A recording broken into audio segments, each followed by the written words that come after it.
Puji Tuhan, biarlah segala pujian, pengagungan dan penghormatan selayaknya kita persembahkan bagi Yesus, Kepala Gereja yang sungguh mengasihi kita, kasih dan rahmat serta kemurahan Tuhan yang tetap dan selalu membela memelihara kita, sehingga sampai pada kesempatan malam ini melalui ibadah kita, ibadah pendalaman Alkitab yang selalu kita tekuni setiap minggunya, kiranya memberkati kita, menolong kita dalam segala perkara, sehingga kita boleh terus dapat berjuang sampai kepada garis akhir. Ya, tentu yang diharapkan adalah kemenangan. Saudara yang terkasih di dalam Tuhan, kita melihat firman Tuhan pada minggu yang lalu dari kitab Wahyu pasal 20. Barang maka ia akan memperoleh semua berkat ini. Berkat apa itu? Berkat yang sudah disampaikan pada ayat, mulai dari ayat yang pertama sampai kepada ayatnya yang kelima, yaitu langit yang baru,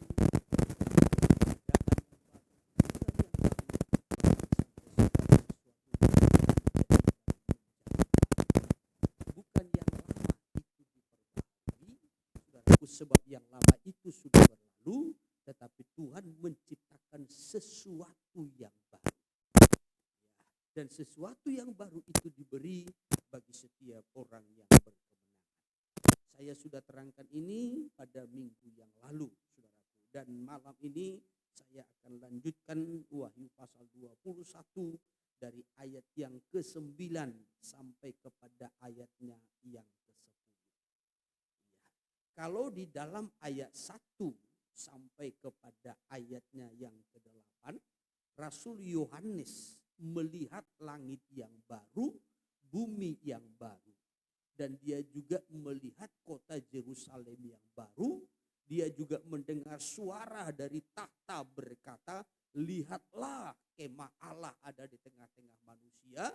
Dan ia yang duduk di atas tahta itu menghapus segala duka cita perkabungan dan mengadakan suasana yang baru. Tetapi di dalam ayat yang ke-9, ya, di dalam ayat yang ke-9 kepada Yohanes, ya, kepada Yohanes dikatakan oleh salah seorang malaikat, mari kemari, akan kutunjukkan kepadamu, ya, yaitu langit Yerusalem yang baru, katanya, ya, mempelai anak domba, Yerusalem yang baru. Jadi kalau di ayatnya yang kedua dia melihat, ya, tetapi di ayat 9 sampai kepada ayatnya yang ke-10 dia diajak untuk melihat lebih jelas. Ya, lebih jelas. Ya, maka kalau kita perhatikan, mari saya ajak kita dulu ya memperhatikan nas ini. Wahyu 21 ayat 9 dan 10 dibacakan dulu. Demikian firman Tuhan. Ya. Maka datanglah seorang dari ketujuh malaikat yang memegang ketujuh cawan, Ya. yang penuh dengan ketujuh malapetaka terakhir itu. Lalu ia berkata kepadaku, katanya, ya, marilah ke sini, aku akan menunjukkan kepadamu pengantin perempuan mempelai anak domba. ya, Lalu di dalam roh ia membawa aku ke atas sebuah gunung yang besar lagi tinggi, dan ia menunjukkan kepadaku kota yang kudus itu, Yerusalem, turun dari surga dari Allah. Iya, puji Tuhan. Ya. Saya ajak jemaat Tuhan supaya kita betul-betul memperhatikan firman Tuhan sehingga kita dapat mengerti dengan baik. Ya, saya selalu menyampaikan ya, dalam ibadah kita pendalaman Alkitab ini bukan hanya sekedar kita menambah pengetahuan Alkitab kita, saudaraku, tidak, tetapi pengertian kita terhadap kebenaran itu, ya, kiranya yang pertama menyelidik, mengoreksi kita. Ya, apa yang sudah kita gapai, apa yang belum. Apa yang sudah kita miliki, apa yang belum. Ini bukan soal harta jasmani, tidak. Ya, apakah kita sudah menggapai kekudusan atau belum? Apakah kita sudah memiliki kasih atau belum? apakah kita sudah memiliki kesabaran atau belum? Saudara yang terkasih, ya, ini yang pertama kita selidiki. Ya. Baru yang kedua, pengertian pemahaman kita kiranya mendorong kita untuk bergairah lebih lagi. Ya. Memacu kita, saudaraku, untuk lebih lagi. Ya. Untuk berjuang sampai ke garis akhir. Supaya jangan sampai gagal. Sebab hanya orang yang berkemenangan yang akan memperoleh semuanya. Ya. Seringkali ya umat Tuhan, saudaraku, hanya sekedar menambah pengetahuan atau pengertiannya tidak berkembang. Sehingga tidak mengerti, tidak memahami apa yang sudah terjadi, apa yang sedang terjadi, dan apa yang akan terjadi. Saya sangat bersyukur kalau Tuhan memberikan pengertian, pemahaman ya tentang kebenaran ini, tentang kitab Wahyu, secara khusus tentang akhir zaman. Bagaimana perjalanan perkembangannya sampai nanti kepada hari kedatangan Tuhan. Ya, bahkan kadangkala hari kedatangan Tuhan pun, ya saudaraku, banyak orang memahami hanya soal kedatangan Tuhan di awan-awan. Baru-baru ini saya menjelaskan kepada seseorang hari kedatangan Tuhan tidak hanya berbicara tentang pertemuan di udara. Tidak. Sehingga banyak orang berpikir bahwasanya kedatangan Tuhan itu, pertemuan di udara itu akan terjadi setelah pemerintahan antikristus, setelah 3,5 tahun. Jadi gereja masih di bumi dan akan berhadapan dengan aniaya, dengan antikristus. Sehingga ada yang mempersiapkan diri, beli tanah, beli ladang, supaya nanti menghindari cap angka 666 itu, ya, sebab kalau tidak menerima itu tidak bisa menjual dan membeli. Sehingga nanti mempersiapkan diri bercocok tanam supaya ada yang bisa dipakai. Sangat bahaya sekali kalau kita kurang mengerti, kurang memahami. Jadi berpikir antikristus itu 3,5 tahun itu, saudaraku, terjadi, gereja masih di bumi. Karena dikutip dari 2 Tesalonika yang berkata bahwasanya sebelum hari kedatangan Tuhan datang dulu murtad dan manusia durhaka. Jadi datang dulu antikristus, baru hari kedatangan Tuhan. Baru saya terangkan. Hari kedatangan Tuhan yang dimaksudkan di situ adalah hari kedatangan Tuhan kali yang kedua ke bumi ini untuk mendirikan kerajaan 1000 tahun damai setelah zaman antikristus. Ya. Jadi pertemuan dulu di udara. Gereja diangkat dulu. Kebangkitan pertama terjadi dulu.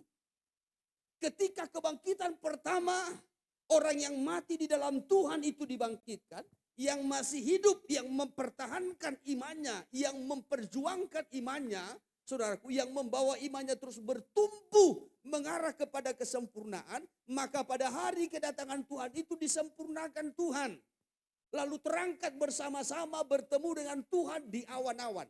Sementara di bumi, antikristus mendirikan kerajaannya dan nanti akan berpusat di Yerusalem yang ada di tanah Kanaan, yang ada di Timur Tengah. Ya, setelah itu, ya, karena bagi Tuhan, saudaraku, satu hari bagi Tuhan, bagi manusia, jadi 3,5 tahun itu hanya beberapa waktu saja. Setelah itu Tuhan akan turun ke bumi. Untuk apa? Yang pertama, mengadakan peperangan dulu. Itu yang disebut dengan perang Armageddon. Setelah antikristus dan nabi palsu, ya, itu dilemparkan ke dalam lautan api, iblis diikat 1000 tahun di Hades, di jurang maut, lalu Tuhan mendirikan kerajaan 1000 tahun. Itu yang disebut dengan hari Tuhan. Itu yang disebut dengan hari Tuhan. Saudara yang terkasih, maka kalau kita melihat kepada kitab perjanjian lama, satu ayat saya kutip, dalam Sefania pasal 1. Ya, Sefania pasal 1, di situ perikopnya hari Tuhan. Tapi kalau saya kutip dimulai dari ayat 14, 15, 16, 17 sampai kepada ayat 18. Hari Tuhan itu pahit. Kalau pertemuan di udara itu tidak pahit. Bukan hanya pahit, hari Tuhan itu pahit, pahlawan pun menangis. Baru berlanjut lagi. Ya, hari itu adalah hari terus Hari kesusahan dan kesulitan, terus hari kemusnahan dan pemusnahan, lanjutkan terus hari kegelapan dan kesuraman, terus hari berawan dan kelam, 16 hari peniupan sangkakala dan pekik tempur terhadap kota-kota yang berkubu, terus dan terhadap menara penjuru yang 17 tinggi. Aku akan menyusahkan manusia iya sehingga mereka berjalan seperti orang buta, iya sebab mereka telah berdosa kepada Tuhan. iya Darah mereka akan tercurah seperti debu iya dan usus mereka seperti iya. tai. Ayat 18, uang harta tidak berharga, tidak bernilai. Tapi saya kutip ayat 16-nya. Perhatikan ayat 16. Ayat 16, hari peniupan sangkakala dan pekik tempur terhadap kota-kota yang berkubu dan terhadap menara penjuru yang naik satu ayat lagi. Ayat 15. Ayat 15, hari kegemasan hari itu, hari kesusahan dan kesulitan, hari kemusnahan dan pemusnahan, hari kegelapan dan kesuraman, hari berawan dan ini peperangan. Di ayat 16 itu tadi dikatakan peniupan sangkakala, pekik tempur terhadap. Kalau pertemuan di udara itu enggak ada terjadi. Tetapi hari kedatangan Tuhan yang dimaksudkan di situ adalah hari kedatangan Tuhan ke bumi untuk mendirikan kerajaan 1000 tahun. Tetapi sebelum mendirikan kerajaan 1000 tahun terjadi dulu perang Armageddon. Nah, itu yang sudah saya terangkan dalam Wahyu pasal 19. Oleh sebab itu sekali lagi saudaraku, pengertian kita itu akan mendorong kita untuk berjuang.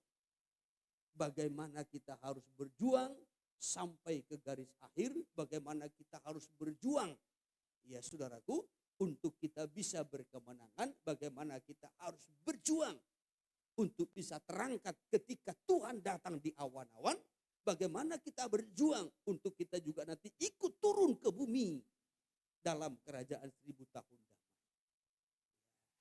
Itu melalui pengertian. Maka saya sangat bergumul sekali ya, supaya kita betul-betul mengerti, memahami. Bukan hanya sekedar menambah pengetahuan, pemahaman Alkitab kita, saudaraku. Tetapi ini memotivasi kita untuk kita berjuang, bahkan juga menyelidik, mengoreksi. Mana yang belum kita capai, mana yang masih dalam pergumulan, mana kita harus berjuang, saudaraku, untuk sampai ke garis akhir. Nah, kita kembali kepada Wahyu pasal 21 ayat yang ke-9 sampai kepada ayatnya yang ke-10. Di situ perikopnya Yerusalem yang baru.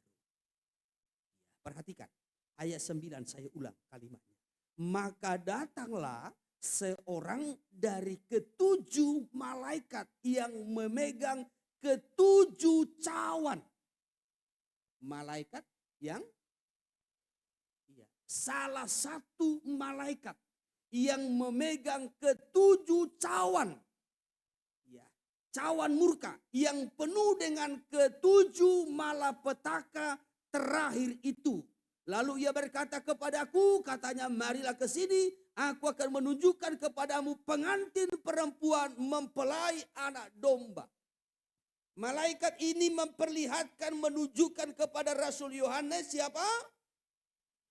pengantin perempuan mempelai anak domba. Perhatikan, pada pasal sebelumnya, malaikat ini juga menunjukkan kepada Rasul Yohanes perempuan yang berbeda. Ya. Sekali lagi, malaikat ini juga di pasal sebelumnya menunjukkan kepada Rasul Yohanes perempuan yang berbeda. Itu dalam Wahyu 17 ayat 1 sampai kepada ayatnya yang ke-6. Iya, coba ayat 1 dulu diawali. Lalu datanglah seorang dari ketujuh malaikat Ya. yang membawa ketujuh cawan itu. Nah, seorang malaikat yang membawa ketujuh cawan itu, cawan murka itu. Sama. Ya, dengan pasal 21 ayat 9 tadi. Ya, dan di sini apa katanya kepada Yohanes? Terus. Dan berkata kepadaku, Ya. mari ke sini. Terus. Aku akan menunjukkan kepadamu putusan atas pelacur besar Ya. yang duduk di tempat yang banyak airnya. Nah, kalau di pasal 17, perempuan yang ditunjukkan kepada Rasul Yohanes adalah seorang perempuan pelacur. Sementara di pasal 21 ayat 9 yang diperlihatkan kepada Yohanes itu adalah pengantin perempuan mempelai anak domba. Nah, hal yang pertama yang saya mau sampaikan di sini adalah dua perempuan yang berbeda. Dua perempuan yang berbeda diperlihatkan oleh malaikat yang sama. Perempuan pelacur ini, ya keterangannya ayat 2. Ayat 2 lanjutkan. Dengan dia raja-raja di bumi telah berbuat cabul. Ya, terus. Dan penghuni-penghuni bumi telah mabuk oleh anggur percabulannya. Ya, terus. Dalam roh aku dibawanya ke padang gurun. Terus. Dan aku melihat seorang perempuan duduk di atas seekor binatang yang merah ungu. Ya, terus. Yang penuh tertulis dengan nama-nama hujan. Ya. Binatang itu mempunyai 7 kepala dan 10 tanduk. Lanjutkan ayat 4. Dan perempuan itu memakai kain ungu dan kain kermiji. Terus. Yang dihiasi dengan emas, permata dan mutiara. Ya. Dan di tangannya ada suatu cawan emas penuh dengan segala kekejian dan kenajisan percabulannya. Ayat 5. Dan pada dahinya tertulis suatu nama, Ya. suatu rahasia, Terus. Babel besar, ibu dari wanita-wanita pelacur dan dari kekejian Iya, bumi. puji Tuhan sampai di situ. Jadi dua perempuan yang berbeda. Dan saya mau sampaikan dua perempuan ini adalah dua kelompok. Dua apa? Dua kelompok. Mempelai anak domba itu juga adalah kelompok. Itu tidak berbicara pribadi. Tidak. Tapi kelompok. Kelompok orang-orang. Sedangkan pelacur ini juga adalah kelompok. Saya selalu menyampaikan perempuan itu menggambarkan gereja. Gereja. Dalam Alkitab perempuan itu menggambarkan gereja. Mempelai anak domba itu menggambarkan gereja. Kelompok. Kumpulan orang-orang. Demikian juga pelacur ini. Sama. Tetapi kita lihat, saudara. Dikatakan pelacur. Itu adalah hubungan yang tidak sah. Yang bertentangan dengan hukum. Beda dengan mempelai anak domba. Kalau mempelai itu adalah hubungan yang sah. Saudara yang terkasih, kita dengan mempelai kita, dengan pasangan kita, suami istri, itu dikatakan hubungan yang sah. Sah kan? Saudara dengan pasangan saudara sah?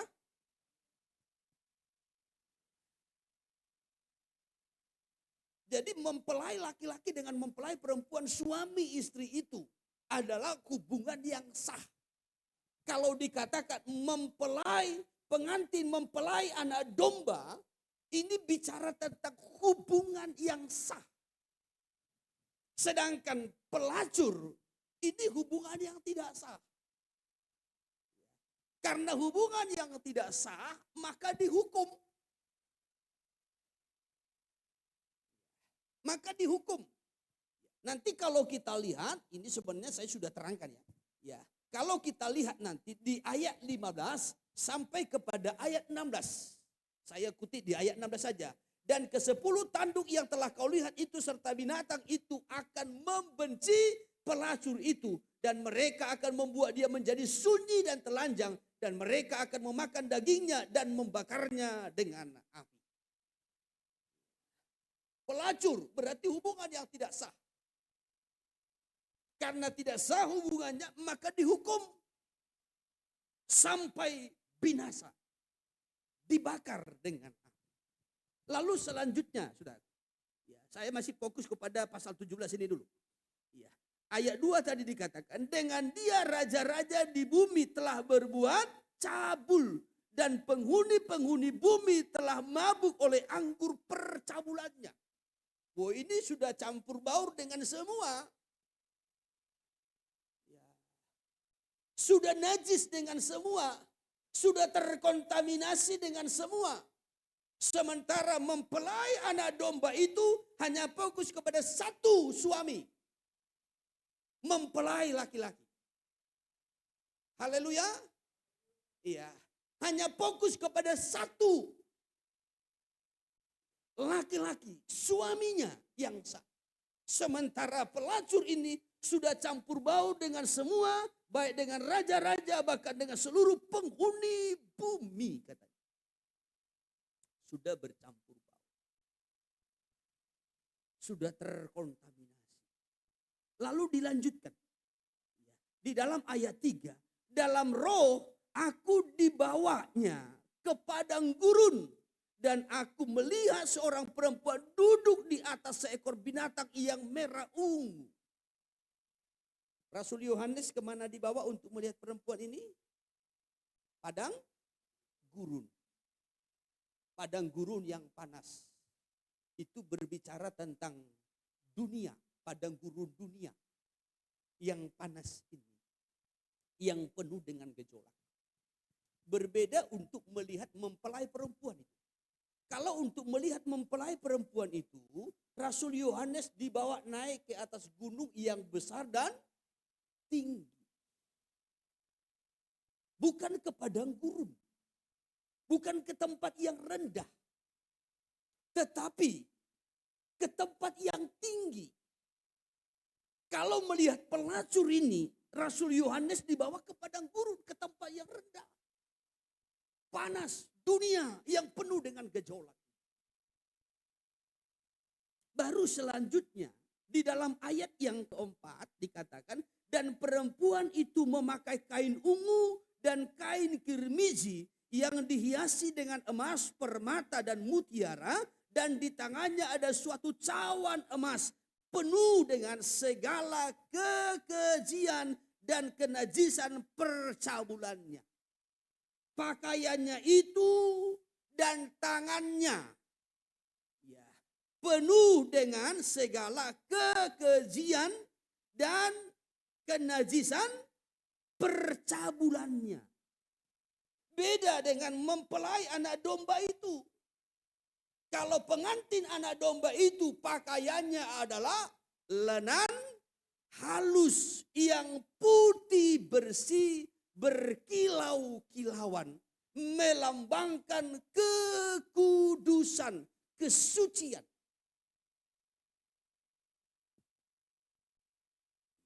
Saya kasih tunjuk dulu ya, perbedaan dua perempuan.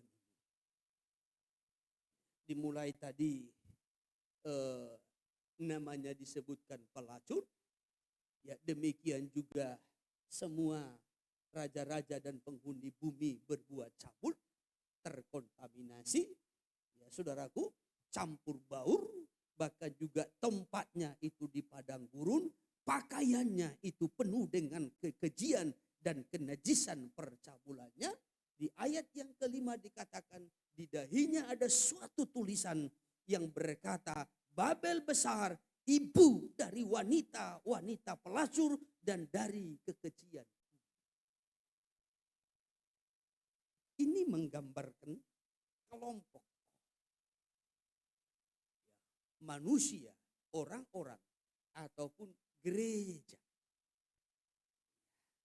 yang tidak menguduskan diri.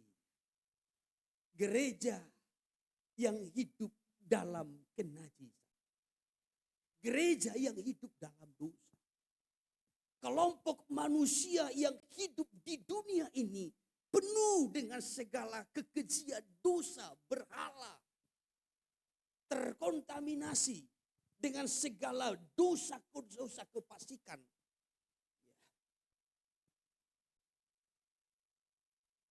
Itu yang disebutkan dengan pelacur. Sementara tadi dalam Wahyu pasal 21 mempelai anak domba atau pengantin perempuan mempelai anak domba. Dikatakan mempelai, ini hubungan yang sah. Dan hanya fokus kepada satu pribadi, yaitu suami. Kalau pelacur itu tidak fokus kepada satu laki-laki, tetapi bercampur baur.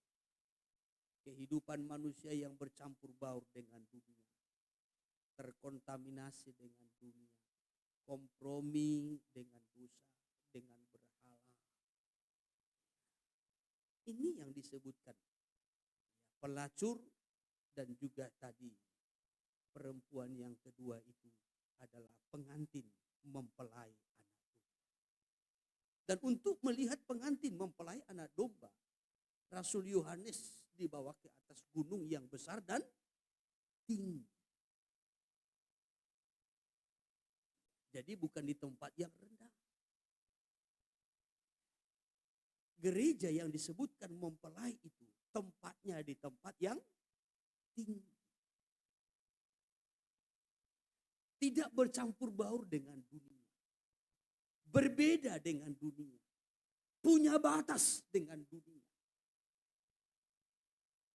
Maka dikatakan dibawa ke atas gunung yang besar dan tinggi. Ini dua perempuan yang berbeda. Sekali lagi menggambarkan dua kelompok manusia. Kelompok yang pertama adalah kelompok yang sama dengan perempuan sundal. Hidup di dalam persundalan. Secara rohani arti persundalan itu adalah tidak setia.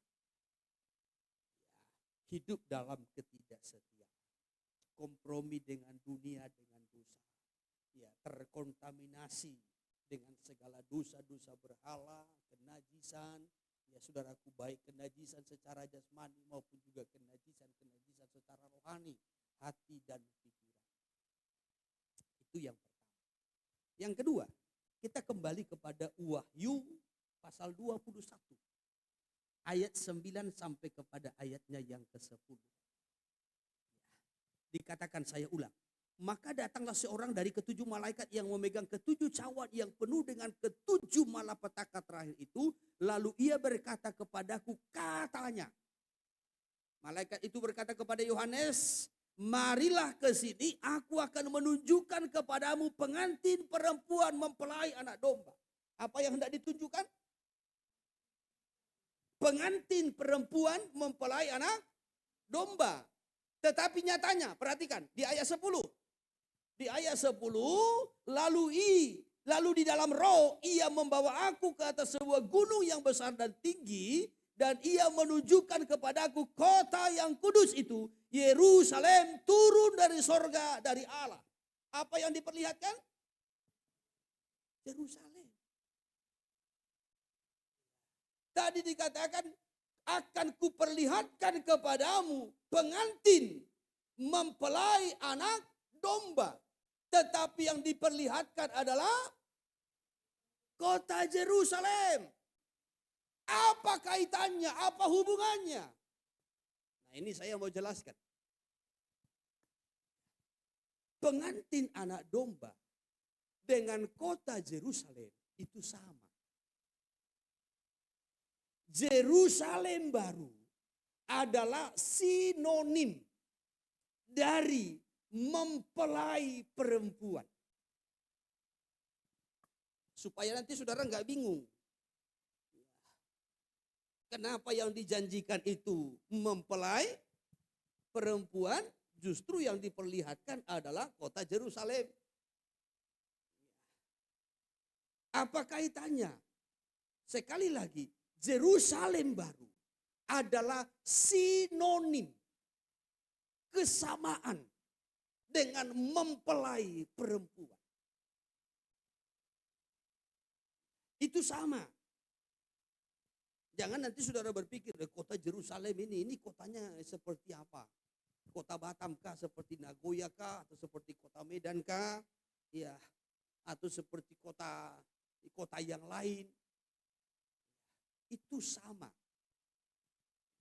Sesuai dengan penempatan pemakaian maknanya ataupun kata itu. Perhatikan. Yesus juga disebutkan dengan banyak sebutan.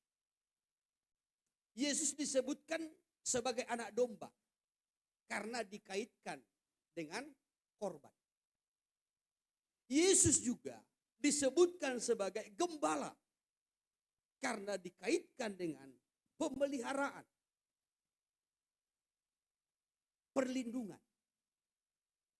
Yesus juga dikaitkan dengan tunas Daud.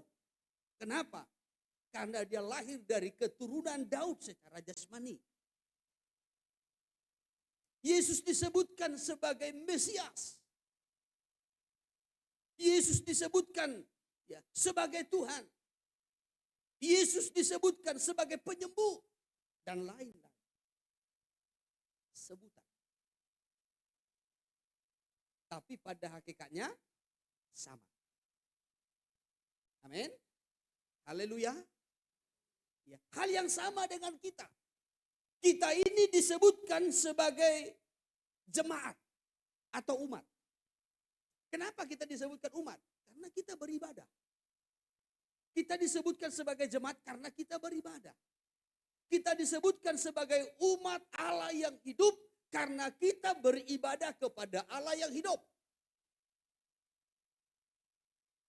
Kita disebutkan sebagai orang percaya karena kita percaya kepada Yesus yang adalah Tuhan dan Juru Selamat. Kita disebutkan sebagai gereja karena kita ini adalah kumpulan, kelompok atau orang-orang yang sudah keluar dari kegelapan masuk kepada terang. Amin. Nah, selanjutnya kita ini juga disebutkan sebagai mempelai anak domba. Istri bagi Yesus sebagai mempelai laki-laki. Ini sebutan. Ada kalanya kita ini juga disebutkan sebagai tubuh. Tubuh Kristus. Dan dia adalah kepala. Amin. Kenapa kita ini disebutkan tubuh? Karena kita ini berfungsi. Kalau tubuh tidak berfungsi, tidak disebutkan tubuh. Tapi kita ini disebutkan tubuh Kristus karena kita ini berfungsi. Karena kita ini hidup. Kalau tidak hidup tidak lagi disebutkan tubuh.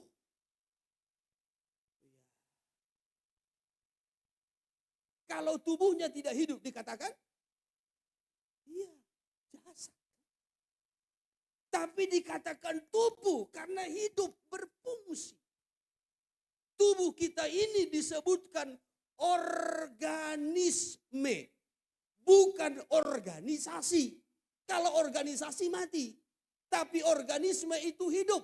Organisme itu terdiri dari jutaan sel. Jadi tubuh kita ini terdiri dari jutaan sel. Sel itu hidup. Ya, dan terus berkembang. Dan hidup. Maka ada pertumbuhan, ada perkembangan. Dulu leher kita nggak seperti ini. Saya waktu bayi, leher saya nggak sebesar ini. Saudara pun mungkin seperti itu. Tapi karena bertumbuh terus, makin bertumbuh terus, kadang-kala lehernya pun gak kelihatan lagi, udah ketuduk dia.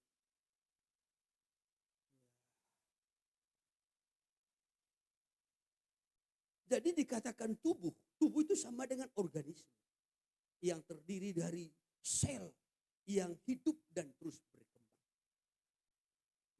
Jadi dikatakan tubuh Kristus karena kita ini hidup dan berfungsi. Maka kalau jemaat tidak hidup, tidak berfungsi, itu bukan tubuh. Walaupun kita nyanyi, ya kami adalah tubuhmu, ya, tubuh Kristus. Yang dikatakan tubuh Kristus itu hidup, berfungsi. Saudara punya tubuh kan? Ada telinga masih fungsi? Ada tangan masih fungsi? Ada kaki masih fungsi? Masih fungsi? Ada lidah masih fungsi? Masih bisa menyicip? Masih bisa merasakan? Fungsi. Masih. Jadi demikian juga dengan mempelai. Kenapa gereja itu dikatakan sebagai mempelai perempuan? Istri. Efesus pasal yang kelima. Dari ayat 22 sampai kepada ayat 32. Di situ yang dibahas adalah hubungan suami istri. Hai istri, tunduklah kepada suamimu. Hai suami, kasihilah istrimu. Ya, dan seterusnya. Ya, tetapi di ayat 31 sampai 32 kan dikatakan di situ, ya rahasia ini besar, tetapi yang aku maksudkan ialah hubungan antara Kristus dengan jemaat. Kenapa gereja itu atau orang-orang percaya itu disebutkan sebagai mempelai anak domba? Disebutkan sebagai mempelai atau istri karena ketundukannya, ketaatannya. Karena ketaatannya. Kalau tidak taat atau kalau tidak tunduk, nggak disebutkan sebagai istri.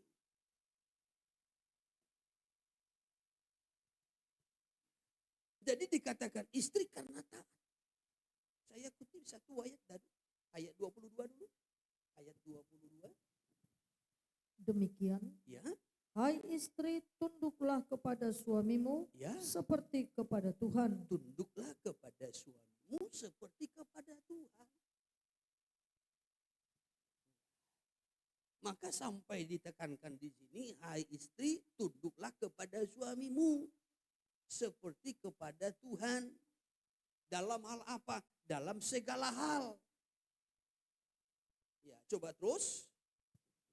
Karena suami adalah kepala istri, Ya, terus. sama seperti Kristus adalah kepala jemaat, Terus. dialah yang Ayat menyelamatkan 24, tubuh. karena itu Sebagaimana jemaat tunduk kepada sebagaimana Kristus, jemaat tunduk kepada Kristus, demikian terus jugalah istri kepada suami dalam segala demikian sesuatu. juga istri kepada suami dalam segala sesuatu. Jadi ketundukan jemaat, ketundukan gereja kepada Kristus itu harus dalam segala sesuatu. Maka dikatakan, hai istri, tunduklah kepada suamimu. Seperti jemaat tunduk kepada Kristus dalam segala sesuatu. Jadi yang dikatakan gereja mempelai itu, jemaat mempelai anak domba itu, ya, atau pengantin anak domba itu adalah orang-orang yang sepenuhnya tunduk kepada Kristus dalam segala sesuatu. Nangkap ya?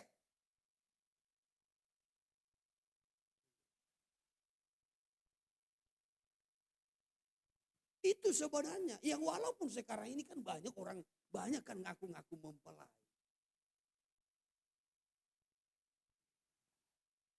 Banyak ngaku-ngaku mempelai. Pengajaran ini juga sudah mulai tenar, tidak lagi seperti dulu dianggap sesat. Ya, saudaraku, pengajaran tentang mempelai ini juga sudah mulai tenar, tidak seperti dulu juga dianggap sesat, dianggap juga porno. Ya, karena menganggap, oh masa Yesus itu laki-laki? Ya, banyak jemaat ini adalah istrinya, berarti poligami dong. Karena enggak memahami, karena dipahami dengan akal. Tidak mengerti maksud dan tujuannya. Dikatakan mempelai pengantin anak domba itu, saudara, karena ketaatannya. Dalam hal apa? Segala sesuatu.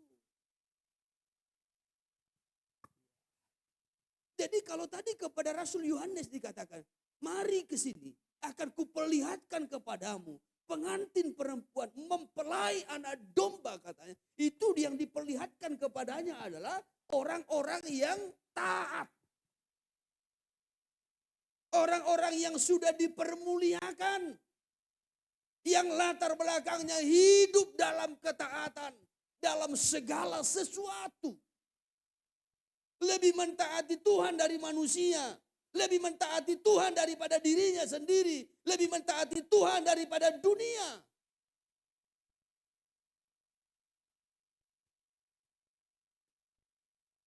Itu yang disebut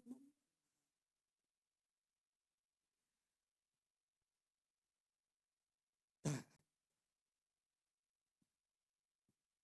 Sampai digambarkan seperti istri secara jasmani juga mentaati suami. Selanjutnya, kenapa dikatakan mempelai perempuan? Sebelum nanti kita melihat, ya saudaraku, kenapa kepada Rasul Yohanes justru yang diperlihatkan tadi kota Yerusalem. Saya mau sampaikan dulu sinonimnya, kesamaan antara Yerusalem baru dengan mempelai perempuan. Kenapa disebutkan mempelai perempuan? Karena ketaatan. Yang kedua, kenapa dikatakan mempelai perempuan? Karena cinta dan kesetiaan. Cinta dan kesetiaan. Kenapa dikatakan istri? Karena cinta dan kesetiaan. Masih cinta istri kita? Suami-suami, bapak-bapak, masih cinta istri saudara kepada saudara?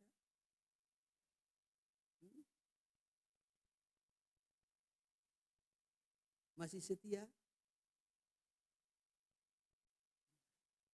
Saudara pernah periksa Facebooknya?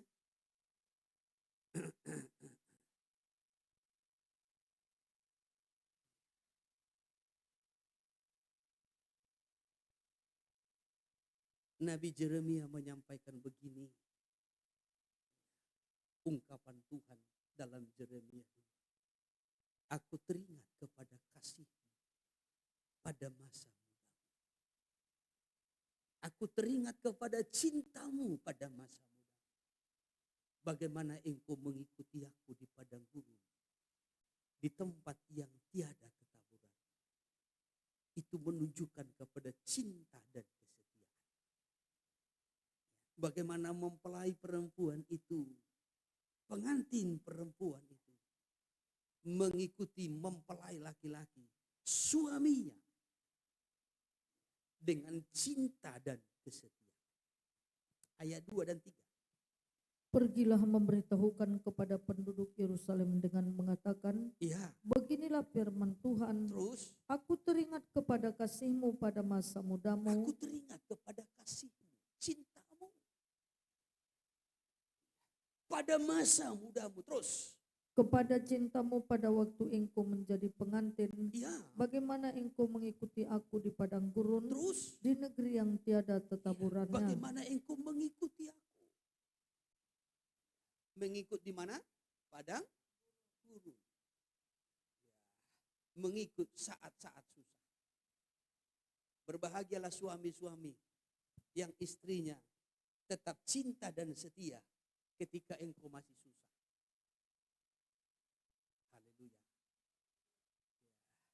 Ketika engkau sudah senang, berkatmu banyak, baru istrimu cinta dan setia. Itu belum teruji. Belum teruji. Tetapi kalau dia cinta ketika engkau susah, ketika engkau belum punya apa-apa,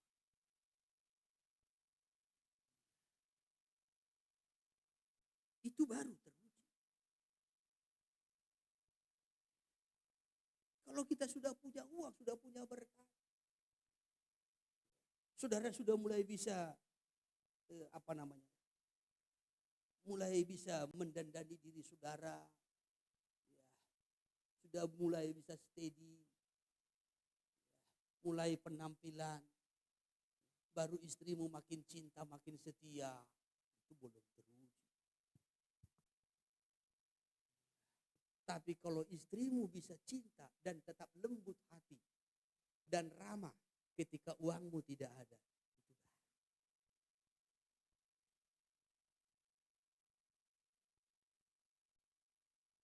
Haleluya.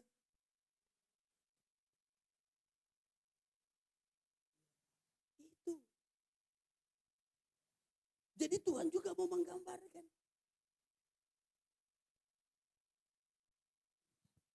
bahwasanya ketika kita tidak punya apa-apa, ketika kita susah, ketika kita menderita, kita bisa cinta Tuhan, kita bisa setia kepada Tuhan. Sudah melewati proses, sudah melewati ujian, sudah melewati tahap demi tahap.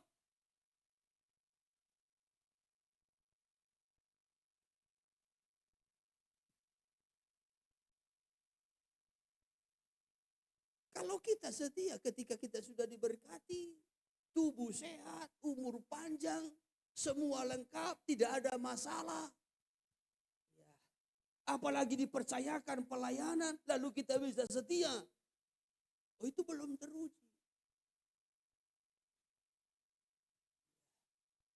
Saudara bisa setia beribadah, saudara setia melayani karena saudara sudah diberkati. Karena tidak ada masalahmu, itu belum teruji.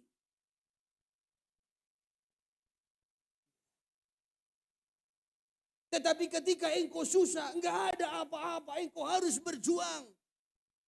Engkau harus bergumul, engkau harus menderita. Tetapi di situ engkau menunjukkan cintamu kepada Tuhan.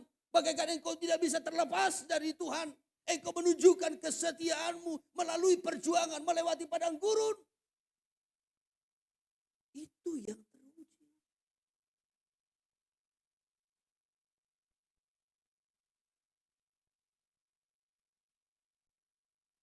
Haleluya.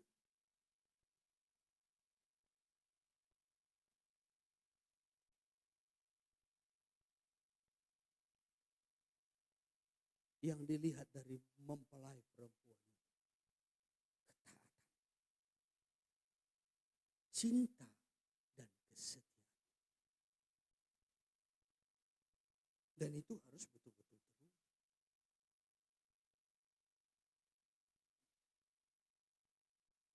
Jangan sampai kita berkata kita mempelai Tuhan.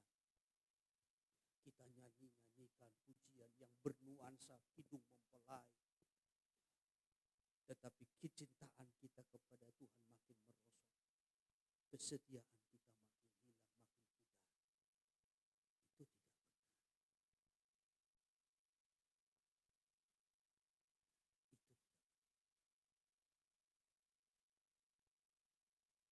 Maka Rasul Paulus sangat meragukan jemaat Korintus. Apa kata Paulus kepada jemaat Korintus dalam 2 Korintus pasal yang ke-11? Aku khawatir kalau kesetiaanmu yang sejati disesat. Itu dimulai dari ayat 2. Aku telah mempertunangkan kamu kepada satu laki-laki untuk membawa kamu bagaikan perawan suci kepada Kristus. Namun di ayat 3, ia sangat meragukan. Namun aku meragukannya, aku khawatir.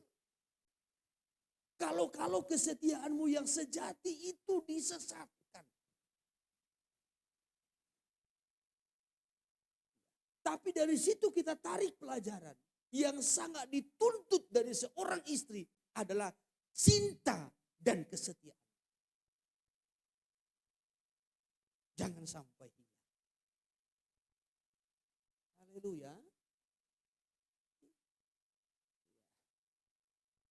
Jangan sampai hilang kesetiaan. Kalaupun Tuhan semakin memberkati kita, Tuhan semakin melengkapi kita. Yang Tuhan inginkan dari mempelai perempuannya, kesetiaan. Baik ketika susah, baik ketika diberkati, ketika semakin berkembang, yang dituntut dari seorang istri adalah cinta dan kesetiaan.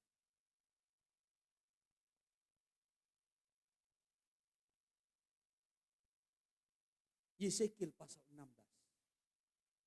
Yesekiel pasal yang ke-16. Di situ dikatakan Tuhan memungut Yerusalem menjadi istri. Kata Yerusalem di situ bukan kota, tetapi sebenarnya menunjuk kepada jemaat, umat, orang Israel pada waktu itu. Coba dari ayat 1, mulai dari perikop. Yerusalem yang tidak setia. Iya. Allah memungut Yerusalem menjadi istrinya. Iya. Lalu datanglah firman Tuhan kepadaku, hai anak manusia, beritahukanlah kepada Yerusalem perbuatan-perbuatannya yang keji. Terus. Dan katakanlah, beginilah firman Tuhan Allah kepada Yerusalem, Iya. asalmu dan kelahiranmu ialah dari tanah Kanaan, Terus. ayahmu ialah orang Amori, Terus. dan ibumu orang Heti. Iya, lanjutkan. Kelahiranmu begini, waktu engkau dilahirkan, pusatmu tidak dipotong, dan engkau tidak dibasuh dengan air supaya bersih, Terus. juga dengan garam pun engkau tidak digosok Terus. atau dibedungi dengan lampen. Lanjutkan. Tidak seorang pun merasa sayang kepadamu, sehingga diperbuatnya hal-hal itu kepadamu dari rasa belas kasihan. Terus. Malahan engkau dibuang ke ladang, Dibuang terus. oleh karena orang pandang enteng kepadamu pada hari lahirmu. Ini garis bawah ini ayat 5.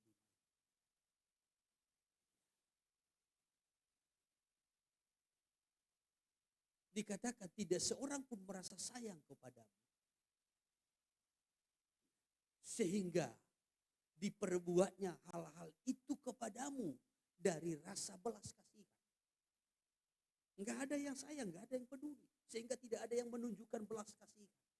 Justru sebaliknya dikatakan, ya malah engkau dibuang ke orang anggap enteng denganmu. Tuhan mau menyampaikan dulu soal latar belakangnya. Hai orang Israel, sebenarnya engkau tidak berharga. Sebenarnya tidak ada yang sayang kepadamu. Sebenarnya tidak ada yang peduli kepadamu. Tidak ada yang mau tahu denganmu.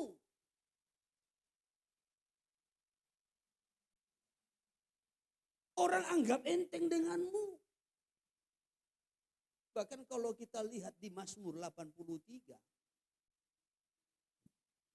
semua bangsa menginginkan supaya Israel itu dimusnahkan.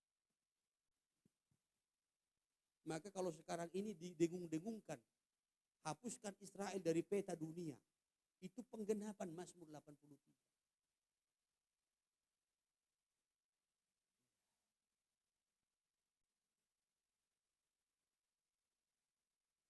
Saudara pernah mendengar hal itu? Supaya dihapuskan dari dunia? Dihapuskan dari peta dunia? Saudara yang terkasih, tidak ada yang sayang, tidak ada yang peduli, tidak ada yang mau tahu. Tidak ada yang menginginkannya. Ini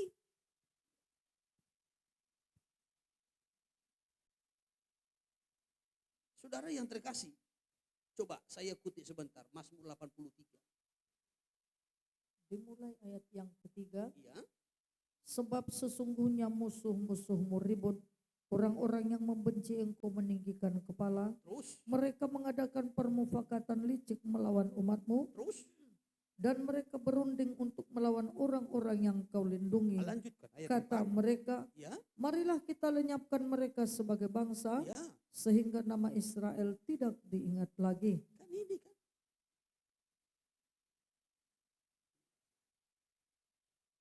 Kenapa? Dunia anggap enteng. Bahkan ingin membuangnya, ingin melenyapkannya. Jangan sampai menjadi bangsa. Bila perlu dari peta dunia pun dihapus.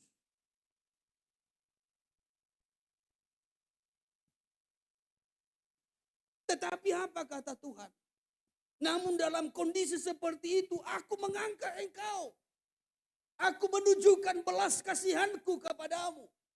Aku memungutmu. Aku bersihkan engkau. Aku berikan makananmu tepung yang terbaik. Aku berikan pakaian yang indah. Ku perlengkapi engkau dengan perhiasan-perhiasan, kata Tuhan.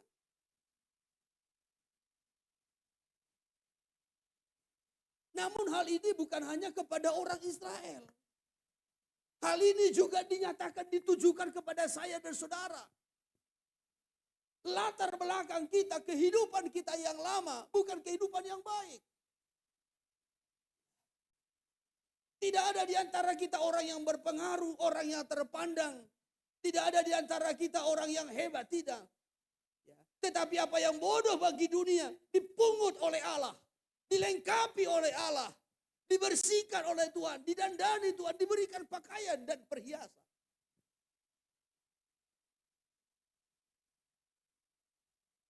Seperti Tuhan memungut orang Israel, seperti itu Tuhan memungut saya dan saudara.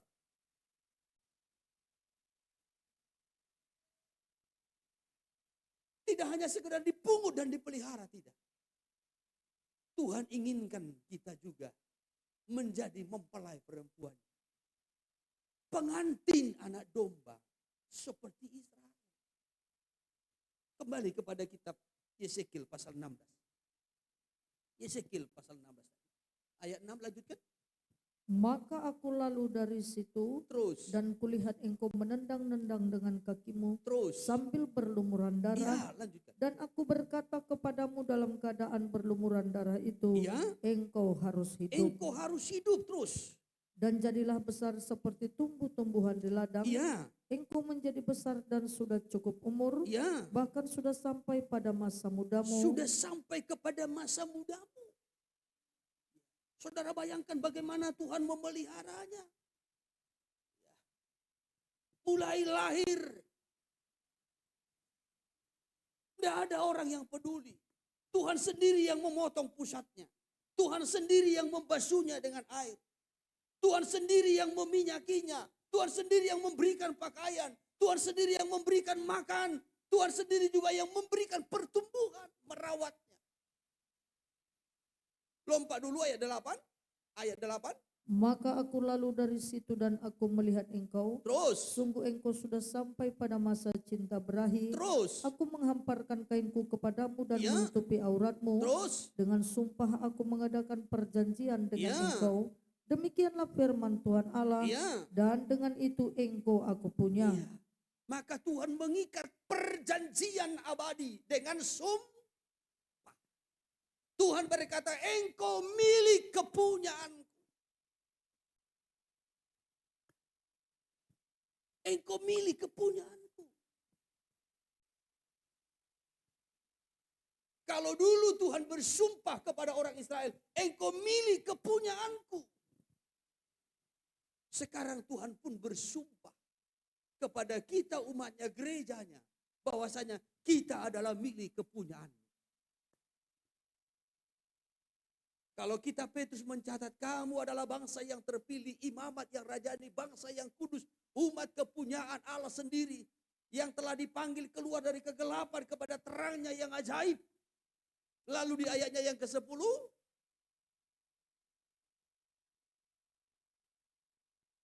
kamu yang dahulu bukan umat Allah tetapi sekarang telah menjadi, dahulu tidak dikasihani tetapi sekarang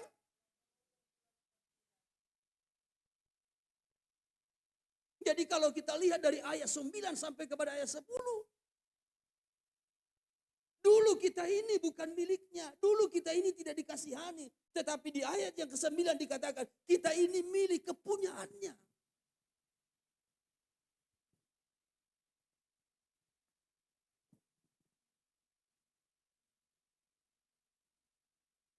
Istri yang dituntut darinya ketaatan, ketundukan, cinta dan kesetiaan. Kesetiaan di waktu susah. Kesetiaan di waktu masa-masa pergumulan. Kesetiaan di awal dan juga Tuhan juga menuntut kesetiaan sampai kepada akhir.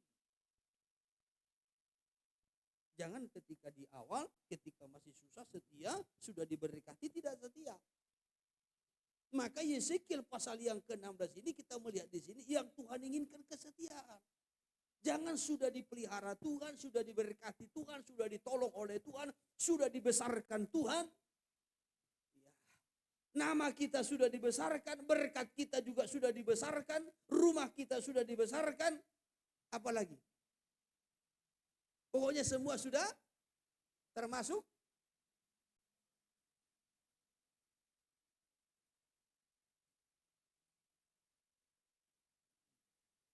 Jangan sampai kehilangan kesetiaan. Ayat 9. Ayat 9. Aku membasuh engkau dengan air untuk membersihkan darahmu daripadamu. Terus. Dan aku mengurapi engkau dengan minyak. Iya, terus. Aku mengenakan pakaian berwarna-warna kepadamu. Iya. Dan memberikan engkau sandal-sandal dari kulit lumba-lumba. Terus. Dan tutup kepala dari lenan halus dan selendang dari Bayangkan. sutra. Oh, ini kan semua barang-barang yang berharga toh, yang berkualitas. Ya. Sandalnya pun dari kulit. Wah, itu paling tahan itu. Masih ingat kan tudung tabernakel yang paling atas dari kulit? Lumba-lumba itu yang paling tahan. Tahan panas hujan. Ya. Menghadapi suasana di padang gurun. Bukan seperti sepatu kita. Masih 6 bulan udah gini dia. Kayak mulut buaya. Ini dari kulit lumba-lumba, pakaiannya, bahkan tepung yang terbaik menjadi makanannya, diurapi dengan minyak. Bahkan terus 11. Dan aku menghiasi engkau dengan perhiasan-perhiasan. Terus. Dan mengenakan gelang pada tanganmu dan kalung pada lehermu. Iya, terus. Dan aku mengenakan anting-anting pada hidungmu. Iya, terus. Dan anting-anting pada telingamu. Terus. Dan mahkota kemuliaan di atas kepalamu. Bayangkan. Bagaimana Tuhan menghiasinya. Enggak cukup hanya di telinga anting-anting, di hidung pun ditaruh. Sampai dikatakan engkau sangat cantik sekali, bahkan sempurna kecantikanmu katanya. Terus 13. Dengan demikian engkau menghias dirimu dengan emas dan perak. Terus. Pakaianmu lenan halus dan sutra dan Ya. kain berwarna-warna. Terus. Makananmu ialah tepung yang terbaik, Iya. madu dan minyak. Lanjutkan. Dan engkau menjadi sangat cantik, Sangat cantik. sehingga layak menjadi ratu. Layak menjadi ratu. Iya. Terus 14 Dan namamu termasyhur di antara bangsa-bangsa karena kecantikanmu. terus Sebab sangat sempurna adanya. sangat sempurna Oleh adanya. karena semarak perhiasanku yang kuberikan kepadamu. Iya. Demikianlah firman Tuhan Allah. Ini kan karena berkat yang Tuhan beri. Semakin indah, bahkan semakin sempurna. Namun, ayat 15. Tetapi engkau mengandalkan kecantikanmu. Iya, terus. Dan engkau seumpama bersundal dalam menganggarkan ketermasyuranmu. Dan engkau menghamburkan persundalanmu kepada setiap orang yang Nah, lewat. di sini persoalannya. Setelah diberkati, setelah makin besar, makin indah, justru jatuh kepada dosa persundangan, ketidaksetiaan. Namun dari cerita ini kita melihat apa yang Tuhan tuntut dari mempelai perempuannya. Cinta dan kesetiaan.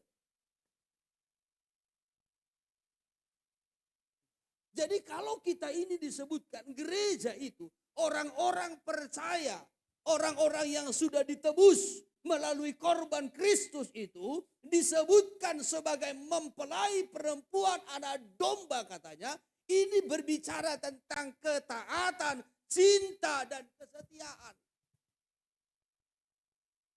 Dan kalau kita berkata, Tuhan akulah mempelai perempuanmu. Engkau mempelai laki-laki, engkau suami bagiku. Maka yang harus menonjol dari hidup kita, ketaatan dalam segala sesuatu. Cinta kepada Tuhan sepenuhnya. Jangan sampai terkontaminasi seperti perempuan sundal tadi. Seperti perempuan pelacur itu. Tetapi hanya fokus kepada satu laki-laki, Kristus Tuhan. Amin. Setia bukan hanya di awal, tapi sampai ke akhir. Setia bukan hanya waktu kita menderita, susah, tetapi juga tetap setia setelah kita diberkati oleh Tuhan. Amin. Maka disebutkan mempelai anak domba. Namun tadi yang kedua kita lihat. Ya, kepada Rasul Yohanes ketika dikatakan mari akan kutunjukkan kepadamu pengantin mempelai anak domba. Justru yang diperlihatkan adalah kota Yerusalem.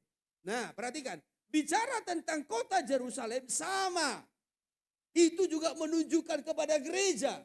Kepada orang percaya, kepada jemaat, tubuh Kristus mempelai anak domba. Tetapi kenapa diistilahkan dengan kota Yerusalem? Bicara tentang kota, saya selalu menyampaikan, itu adalah pusat keramaian. Kumpulan yang ramai. Maka dikatakan di dalam Ibrani pasalnya yang ke-12. Dalam ayatnya yang ke-22 sampai kepada ayatnya yang ke-23. Kamu sudah datang ke Bukit Sion, ke kota Allah yang hidup, Yerusalem sorgawi. Ya, suatu kumpulan yang meriah. Jemaat anak-anak sulung. Kumpulan para malaikat-malaikat. Orang-orang yang namanya terdaftar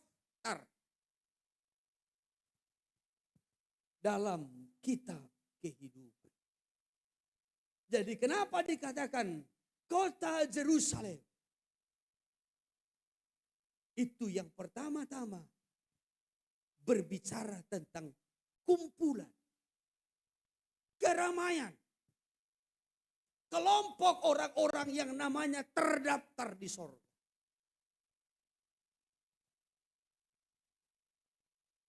Jadi kalau dikatakan kota bukan sepi. Tapi itu suatu himpunan yang meriah.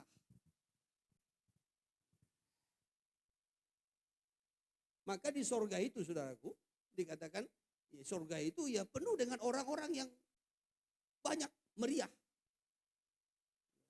Jangan pikir di sorga itu nanti hanya kumpulan orang-orang yang sedikit saja. Maka aneh kalau orang menafsirkan gereja masih di bumi ketika zaman antikristus berkuasa 3,5 tahun. Tentu akan banyak orang yang murtad dan tidak mampu. Mungkin hanya sedikit yang memperjuangkan, mampu mempertahankan imannya. Sekarang ini saja pun sulit, apalagi nanti kan begitu. Kalau hanya sedikit yang lolos, surga itu gak rame.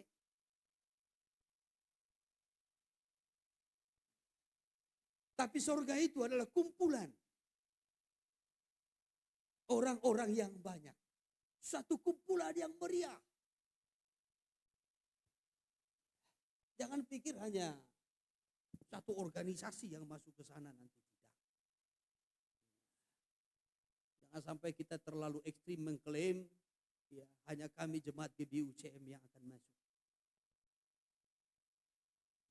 Jangan terlalu picik.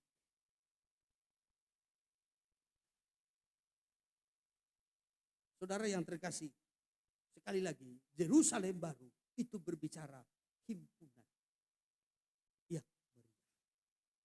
Yang kedua, Yerusalem baru itu berbicara tentang pusat pemerintahan. Pusat pemerintahan. Yerusalem itu adalah pusat pemerintah. Perhatikan, saya tarik dulu kepada Yerusalem yang sekarang. Yerusalem yang sekarang, yang ada di Timur Tengah, yang di tanah Kanaan, itu dulu menjadi pusat pemerintahan. Secara khusus dimulai dari zamannya Daud. Zaman Daud. Pada zaman Joshua, tanah Kanaan itu sudah dibagi. Tetapi Yerusalem belum direbut secara utuh. Yerusalem sebagian itu dulu, saudaraku, diberikan kepada suku Yehuda. Tetapi yang lebih banyak menduduki Yerusalem itu adalah suku Benyamin. Dan penduduk asli Yerusalem adalah orang Yebus. Tetapi dari zaman Joshua sampai ke zaman Daud, Yerusalem itu belum direbut seutuhnya. Jadi di situ ada suku Yehuda, di situ ada suku Benyamin, di situ juga ada penduduk tanah Kanaan, orang Yebus. Lalu mereka campur baur. Tapi pada zaman Daud lah itu direbut. Saya kutip sebentar sejarahnya supaya kita mengerti nanti. Saya kutip dulu dari Hakim-Hakim pasal 1 dulu. Hakim-Hakim pasal 1 ayat 21 atau dimulai dari ayatnya yang ke-18. Ayat 18. Hakim 1 ayat 18. Ya. Selanjutnya suku Yehuda merebut Gaza dengan daerahnya. Merebut apa? Merebut? Jadi daerah Gaza itu adalah milik orang? Milik suku Yehuda. Ya. Berarti itu adalah warisan untuk orang Israel. Walaupun sekarang itu menjadi perbantahan. Ya. Dulu itu sudah diwariskan. Tuhan sendiri yang memberi. Ya. Ini tumpah semua penduduk Gaza ini. Ini milikmu hai suku Yehuda. Itu Tuhan sudah serahkan. Jadi kalau ada orang-orang yang mengklaim, oh ini wilayah Gaza ini milik kami. Kalau itu di luar Israel, itu karena tidak mengerti Alkitab. Ya. Kalau itu orang Kristen, pemimpin bangsa-bangsa orang Kristen karena tidak pernah baca Alkitab. Tuhan sudah serahkan itu dulu kepada suku Yehuda. Ya, coba terus. Askelon dengan daerahnya. Ya. Dan Ekron dengan daerahnya. Ya, dan ayat 19. Dan Tuhan menyertai suku Yehuda. Terus sehingga mereka menduduki pegunungan itu. Pegunungan itu terus. Tetapi mereka tidak dapat menghalau penduduk yang di lembah. Ya. Sebab orang-orang ini mempunyai kereta-kereta besi. Ya, jadi wilayah lembahnya Yerusalem itu mereka tidak bisa kuasai. Ya, kalau daerah pegunungan sudah dikuasai. Terus 20 kepada Kaleb. Kepada Kaleb telah diberikan Hebron. Ya. Seperti yang dikatakan Musa dahulu. Ya. Dan dari sana telah diharaukannya anak enak yang 3 itu. Ayat 21, Tetapi orang Yebus penduduk kota Yerusalem. Orang Yebus penduduk asli kota Yerusalem. Terus. Tidak dihalau oleh Bani Benyamin. Ya. Jadi orang Yebus itu masih diam bersama-sama dengan Bani Benyamin. Ya. Di Yerusalem sampai sekarang. Ya. Jadi penduduk asli Yerusalem itu adalah orang Yebus, suku Kanaan. Ya. Lalu diberikanlah itu Yerusalem itu sebagian kecil kepada orang Yehuda, suku Yehuda. Suku Yehuda merebut wilayah pegunungan, tetapi lembahnya belum direbut. Tetapi suku Benyamin tidak merebut seutuhnya. Sehingga mereka hidup berdampingan. Padahal Tuhan berkata tumpas. Jangan sampai dibiarkan. Karena itu akan mempengaruhi. Itu akan bagaikan duri bagimu katanya dalam kitab Ulangan. Suku Benyamin tidak menumpas. Tetapi pada zaman Daud. Daudlah yang berhasil menumpas itu. Dalam 2 Samuel pasal 5. 2 Samuel pasal 5. Coba ayat 6 judulnya.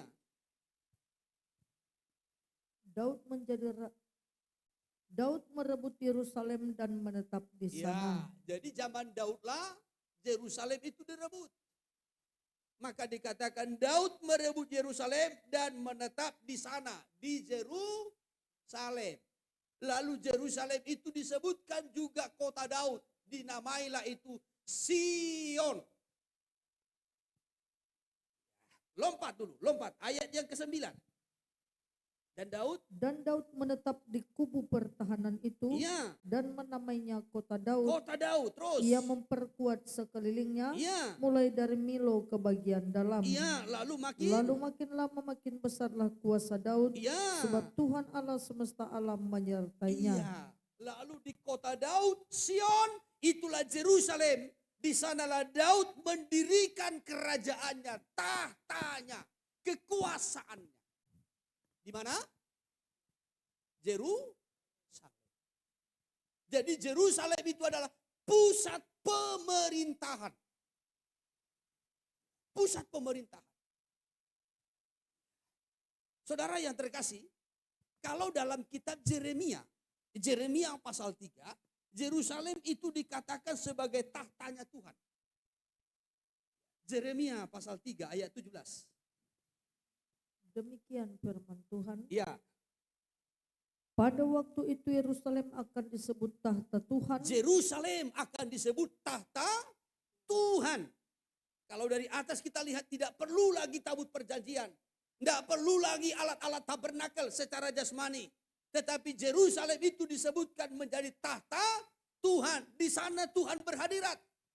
Jadi tidak perlu lagi membuat tabut perjanjian dari kayu penaga disalut dengan emas. Tidak perlu lagi membuat mezbah-mezbah yang lain, tidak.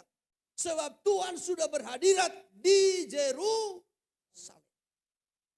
Di sana Allah bertahta. Coba terus. Dan segala bangsa akan berkumpul ke sana demi nama Tuhan ke Yerusalem. Dan mereka tidak lagi akan bertingkah langkah menurut kedegilan hatinya yang jahat. Tidak lagi ada kejahatan di Yerusalem. Nah, kembali saya tarik kepada kitab Wahyu.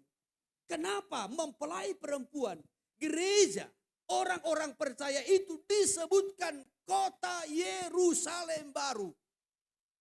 Bicara tentang Yerusalem, itu bicara tentang himpunan keramaian orang-orang banyak yang namanya terdaftar di sorga. Yang kedua, Yerusalem itu berbicara tentang pusat kerajaan, tahta Allah. Gereja itu adalah tempat Allah bertahta. Amin. Gereja itu adalah tempat Allah berhadirat. Gereja itu adalah tempat di mana Allah meletakkan kerajaannya, tahtanya sebagai pemimpin otoritas tertinggi yang berdaulat sepenuhnya. Maka gereja itu, mempelai perempuan itu juga disebutkan sebagai kota Yerusalem. Jadi jangan pikir nanti kota Yerusalem baru. Ya, pedesaannya di mana? Siapa saja yang ada di kota itu? Sekali lagi jangan berpikiran. Yang dimaksudkan dengan kota Yerusalem baru itu menunjuk kepada mempelai perempuan, menunjuk kepada orang-orang percaya ataupun kepada gereja. Tetapi kenapa diistilahkan kota Yerusalem? Ini berbicara tentang himpunan yang ramai, orang-orang yang banyak. Ya, di mana orang-orang itu namanya sudah terdaftar di sorga dalam kitab kehidupan Allah. Yang kedua, kenapa dikatakan kota Yerusalem? Karena disitulah pusat pemerintahan. Allah memusatkan pemerintahannya, kekuasaannya di tengah-tengah sidang jemaatnya, gerejanya. Allah mau bertahta, Allah mau berdaulat. Amin. Jadi kalau kita berkata, Tuhan, akulah kota Yerusalem baru. Akulah kota kudus itu. Berarti kita siap menerima pribadi Tuhan dalam hidup kita sebagai pribadi yang berkuasa, yang berdaulat, yang bertahta sepenuhnya. Dia yang mengendalikan hidup kita, dia yang mengarahkan hidup kita, dia yang mengatur seutuhnya. Haleluya. Bisa ditangkap? Maka di ayat sebelumnya itu diingatkan. Wahyu pasal 21. Ayat sebelumnya, ayat 8. Bahwasanya tidak akan masuk ke dalamnya. Ke dalam kota Yerusalem itu. Tidak akan ikut tergabung bersama-sama di dalamnya. Dalam himpunan yang ramai itu. Penakut. Ya toh? Orang-orang penakut, orang yang tidak percaya, yang keji, pembunuh, sundal, tukang-tukang sihir, penyembah berhala, dan semua pendusta. Tidak akan bisa masuk, tidak akan bisa gabung. Terjemahan firman Allah yang hidup saya kutip.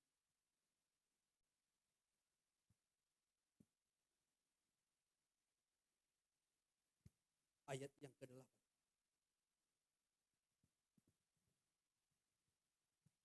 Dalam Terjemahan firman Allah yang tetapi pengecut ya, dan orang yang tidak setia kepadaku, ya terus. orang yang keji, Terus. pembunuh, Ya, orang cabul, terus. tukang sihir, penyembah berhala dan pendusta, semuanya akan binasa dalam lautan api yang Terus. menyala-nyala dengan belerang. Ya. Inilah kematian kedua. Ini tidak akan masuk. Tidak akan ikut tergabung. Sebab mempelai anak domba, kota Yerusalem ini sama. Tapi apa yang dimaksud dengan mempelai anak domba?